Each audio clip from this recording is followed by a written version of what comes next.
Kamusta naman po yung kalidad ng bigas? Kasi sabi nga po nila, pag mura, medyo low quality yan.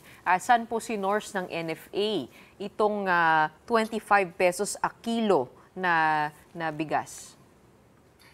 Actually, it's of a good quality, even better from the rice in the market today, because it's a new harvest, and according to NFA, they source their rice stock from our local farmers here in the Philippines, like in northern Luzon.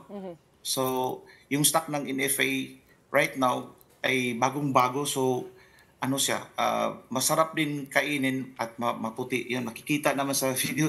Yan ang Oo. actual footage doon sa Talisay. And Okay.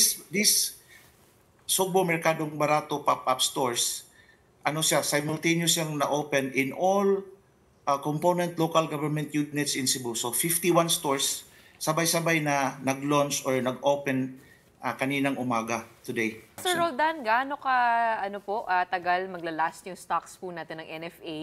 How many months can you assure the public that this will be available?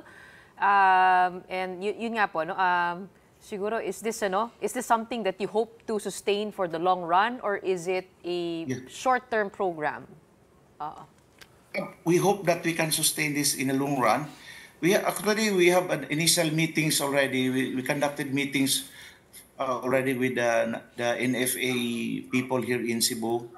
And for now, meron pa naman silang ng stocks na maibigay. Yung tinitingnan ni Governor Gwen kung in the future baka kukulangin na.